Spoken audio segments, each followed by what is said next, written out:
Welcome back to the next video in my box to board series for Firefight 2nd edition. And in this one I'm showing you a simple and quick way to get the Marauder half of the starter set painted and onto the table. Without any further chat, let's get painting.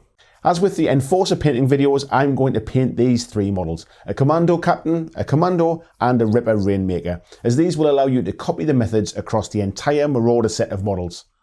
To prime the models, I've used Desert Sand Matte Primer by Colourforge. This won't be the base colour, but does give a good base to work from, as you'll see in this video. First up, we're going to use some contrast paints by Citadel, starting with Black Templar. There are a few reasons I'm using contrast paints. First, you can paint straight from the pot and apply just one coat, which speeds things up. It's great for beginners as you can't overdo the paint and obscure the details. Plus, it also gives some highlight and shade without much work, which again is great for speed, especially when painting large amounts of models. We're going to paint the boots and the undershirt on the Commandos and Brawlers, and a few spots on the Ripper suit, such as the joins in the armour on the backs of the knees, inside the hands and the ammo belt. You can see here which areas I've painted. Next, I'm using contrast gold Grunt fur, and I'm going to paint all of the webbing, or whatever it's called, across the upper torso. Remember, we're going for speed here, so don't worry about the grenades, the ammo clips or any of the pouches or bits attached to the webbing. Just paint all of it with the gold Grunt contrast. Try to be neat, but don't worry about it too much. This is why we went with the black contrast underneath first. There's nothing to paint on the Ripper suit here, so just do this across the Commandos and the Brawlers. Once you're done, they should look a little bit like this. Now I'm going to use Wildwood contrast from Citadel, and I'm going to paint the trousers on the Commandos and the Brawlers. Again, try to be neat around the armoured knees, for example, but don't worry too much, as you can always tidy this up later with some Xandri dust. You can also pick out any straps on the arms if you want to, and I like to pick out a few pouches on the webbing just to give a little difference in the shades of brown. Painting this over the top of the gold Grunt brown contrast paint just makes them a little darker anyway, so you can see why we weren't too worried about neatness in the last step. Just keep remembering we're going for speed and simplicity here. Once you've done that, they should look a little bit like this.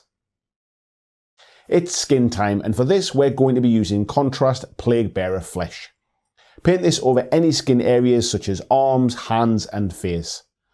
Painting it over the sandy primer colour gives a darker overall colour than Plaguebearer normally has, which again works well for our aim of simple and fast. I personally like a lighter green skin on the Marauders, but if you want to go darker green, you can use contrast oak flesh. Once you've done that, we can move on. In this next step, I'm going to use contrast Iyanden yellow, and I'm going to paint the armoured areas on the knees and shoulders, as well as any helmets or caps.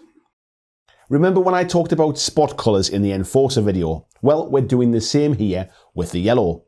Without this colour, we have a very greeny brown black model that just doesn't stand out on the tabletop, and in a bigger army like Marauders, you lose a lot of the impact, so I've chosen to go with yellow here. You can of course choose any colour you like for this, as the browns and the muted green are a very natural colour, so it can handle bright spot colours like red, blue or even just silver for the armour, so here's the place to experiment with your own colour schemes.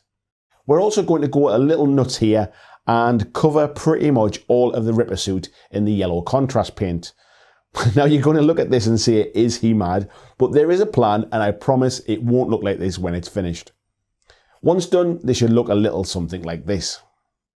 Now we're getting the last of the base colours down, and I'm using Lead Belcher from Citadel to paint the weapons. Paint this onto the guns, the knives, claws and also onto the Ripper weapons too. I'm also picking out a few bits of areas like piping and small spots on the Ripper suit to break up that block of yellow. Once you're done, we can move on to the next step. Now I'm going to take Agrax Earthshade Wash, and I'm going to cover the entire model in this liquid magic.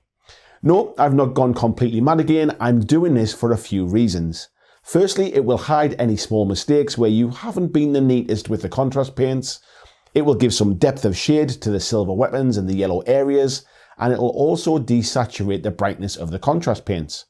They're great paints for speed, but they can look a little bit too bright or unnatural at times, and the wash will help knock this back a bit. Leave them to fully dry and then we can move on. Now if speed is your ultimate aim, you can just leave it here and they'll certainly look great on the tabletop. But I like to go to the next step and just lift it a little more. So I'm going to take Avalanche Sunset by Citadel and I'm going to highlight all of those yellow areas that have been dulled down by the wash. You don't want to fully block in those areas, but just pick out some parts as I'm doing here, leaving the darker yellow in the recesses. It doesn't need to be anything too fancy, but doing this just gives a bit of brightness back to the model and highlights that spot colour again. You'll need to spend a little more time on the Ripper suits as there's a lot more to cover here, but I think it's worth the effort on these bigger models and you won't have that many of them to paint anyway. Once you're done, I think you can see here why I think this step is worth the extra effort. Next, I'm going to use Grunt camo and highlight the skin. Again, it's not 100% necessary, but it's these little bits that make the model stand out from just a base coat and wash finish. Just pick out some of the raised areas like the jawline, the tops of the fingers, and the muscles on the arms, and you're good to go. Lastly, you can raise the finish a little more by picking out some details like the Ripper suit weapons, or maybe the grenades on the commando's webbing, but these are just extra bits that you can do now, or you can even go back to them at a later date. Base your models however you like, and you now have a painted Marauder force chomping at the bit to take on those enforcers. Remember that if you don't want to use the yellow that I've used, you can follow my steps here, but switch out the yellow contrast for a Blood Angel's red and highlight with Wild Rider red, or use a Talisar blue and highlight with a Teclis blue, just as a couple of examples.